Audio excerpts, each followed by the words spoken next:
David, at the age of 86, how many crises have you had ever for your lifetime like this?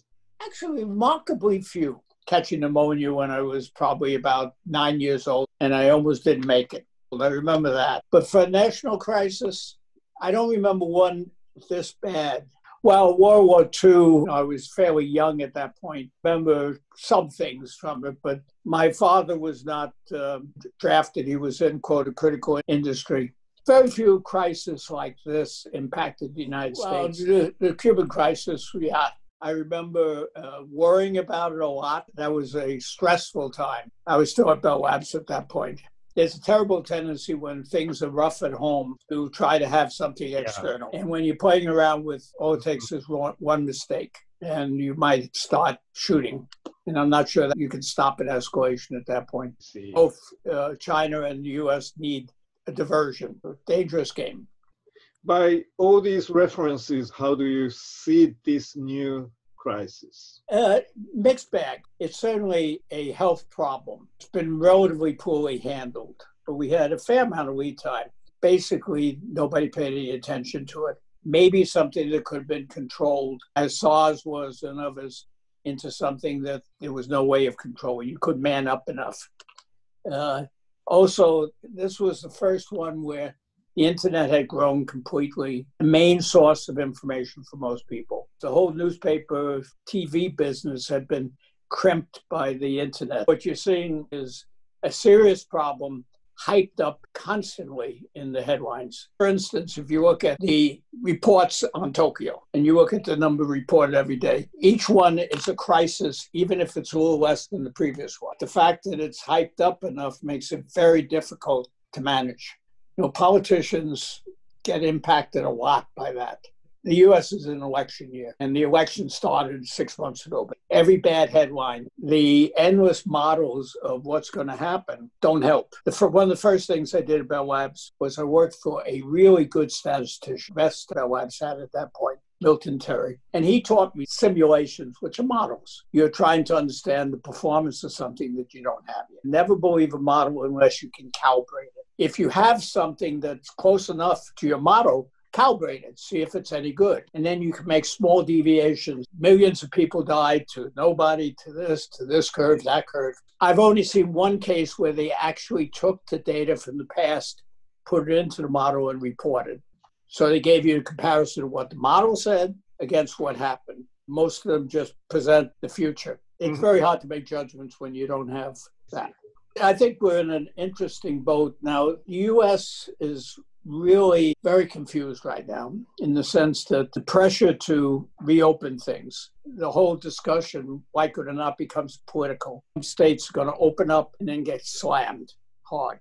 Japan, the subways are still crowded. I think Tokyo, the governor, I think is doing a very good job. It's a tricky time to make intelligent decisions. In the U.S., you're seeing an interesting phenomena. The two coasts, East and West, basically operating as a different country. One country on the coast and then the interior. But that's normal in the U.S. My guess is the U.S. will come out of this with a big difference. It's still relatively intact, no matter who gets elected. Japan is trickier. Asia is trickier because you have a very similar culture in the main parts of Asia, and yet you have different ways of governing. Singapore, Taiwan, China, Japan, Korea, all have differences. And so I think there's a lot to be learned for how those countries do it, and look at it two ways. One is, what does it do to their society, and does it actually conquer the problem? Unless we really deglobalize, and I don't see that happening. Professor Chunpei Kumon sort of asserted that provides us a good opportunity for the information society. As you mentioned about the internet, luckily or not, we have the tool to keep our connection like this or that, and we can see for the first time of what's going on the global scale at the same time as the virus is invading globally. So in a way, we can be optimistic if we learn how to use it. Do you agree with that? Certainly, we have the mechanisms which are now widely distributed. They're focused on a couple of application areas, Facebook, whatever it's called in China. The fact that news is now global. Everything's global. So on one hand, you know things, you can react. On the other hand, everybody panics constantly with basically no real deep insight because nobody can afford to give you deep insight. Newspapers don't, television certainly doesn't. And the stuff on the net is a mixed bag. You see this phenomenally in CNN and Fox News. Same item and reported totally different. Now, I saw this when I testified against Microsoft in the antitrust trial. Both the New York Times and the Wall Street Journal had articles on my testimony. Two different worlds. They took the same basic thing and they represented it to satisfy their readership. And that happens constantly now. For people who don't have the connections, intellectual and time and energy, it's got to be incredibly confusing. A couple of things are going to come out of this. One is I think online payment systems are going to be really important.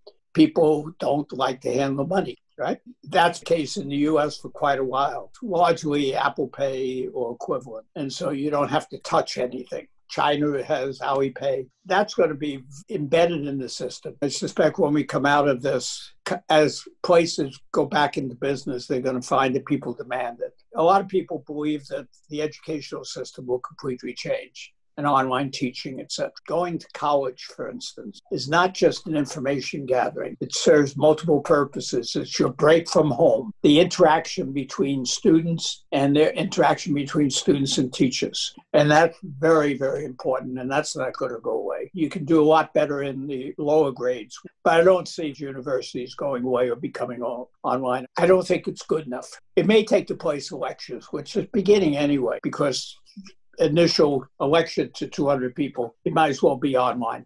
But the recitations and the gatherings afterwards don't work online. So that's not going to change. It'll be interesting to see whether the way people live changes. Now, Japan, I find, is in an interesting position because people tend to shop every day. In the US, it's once a week. That presents a problem now. And I think you'll see in the US a movement towards home delivery, smaller stores. In Japan, I think probably nothing will change except more home delivery. Politics is politics. That's not going to change. But the thing that the internet gives you, and I think this is going to be an interesting game. Abe in particular says we got to bring stuff back to Japan. Trump, to a large degree, says we have to bring things back to the U.S. That probably is not sustainable. If you're going to make iPhones in the U.S., you're not going to have piles of people sitting there assembling. You automate it. That's what's happened endlessly. Also, you're more vulnerable in a sense because now you're in one culture. So, for instance, if some country really gets a medical emergency, everything stops. They can't import anything anymore because everything's manufactured internally. So I think you're going to see some wild oscillations as people change their mind. Did I answer your question, by the way?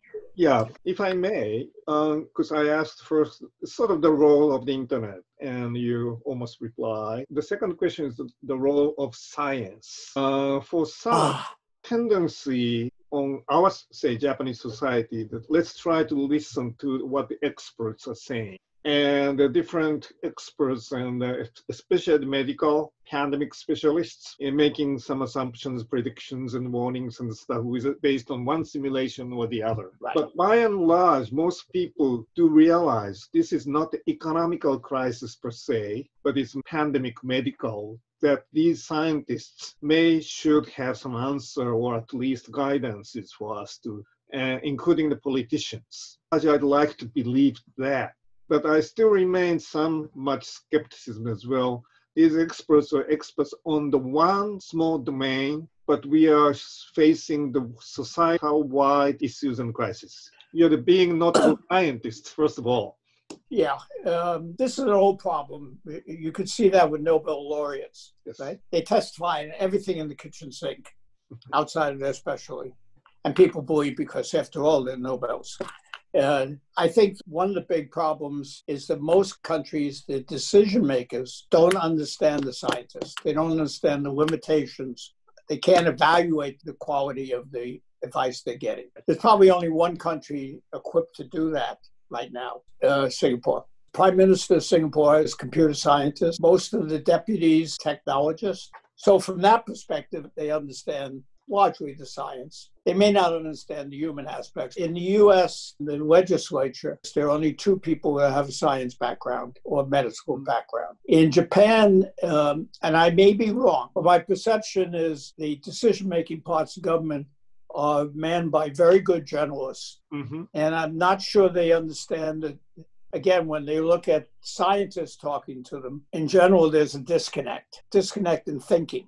In fact, somebody whose name I will not mention commented that that's one big problem with the Japanese government. They all are political scientists or social scientists, largely. In the US, it's roughly the same. Again, you look at, with some exceptions, the bureaucracy, and it's largely non-scientists. I don't know China well enough to comment. To my knowledge, most of the Chinese premiers are from the engineering school or science. Yeah. Otherwise, you cannot handle complex systems. Right. I think countries are going to have to get a balance there because most of the problems facing us in the future are technology-based or science-based. For instance, at Penn, I had a joint appointment with the Warden School. Basically, the Warden for a long time had almost no technology in there in what they taught for MBAs. So they come out and they couldn't talk to their technical people. Now all the business schools are slowly moving to a wider program. The other problem, of which I probably shouldn't mention, but I will, Japan has a big problem with language. Yeah. It's had that ever since I came to Japan. I've been here. A lot of what Japan does is never heard on the outside, right, and vice versa. And that's a big problem. Certainly on web interactions, we could probably do simultaneous translation on captioning.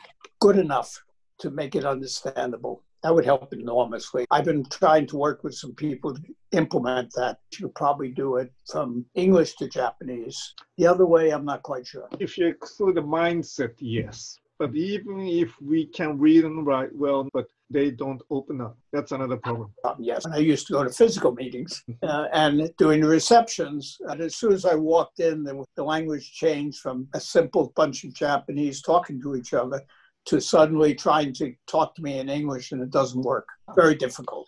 That's been a problem for 45 years. It's not a problem in China. It's not a problem in Singapore. Not a problem in Taiwan or Korea. Almost in Japan is the thing. I try that on faculty, and it doesn't work, with exceptions. I have one more big question. As you may know that China proposed to use a new IP protocol, which is secure, blah, blah, blah. And certain people fear of the breaking internet into 2 different spaces and stuff. Yep. And politics and the world. And with this crisis, do you think that trends be accelerated or somehow not so? I think it's dangerous to fragment the internet. And I think what's happening now is a good illustration of the fact that if we had separate national internets, we'd be way behind in our knowledge of what's going on. Doctors wouldn't be able to talk as freely as they can. Technologists couldn't talk as freely as they can, etc. So I think that's highly counterproductive, and I would fight it tooth and nail. There are problems that countries want to address. There are other ways of doing it without changing the internet structure. You can do it up at application level, you can do it up at operating system level. If you want to censor, you want to get hold of identity, etc., do it within the processor, within the operating system, because there you can control things. I'm not saying it's good to do it, but you can do it there, and then leave the internet open so you can communicate. Less disadvantages, both commercially and societally. Okay, thank you. See you soon. Yeah. Okay. Bye-bye.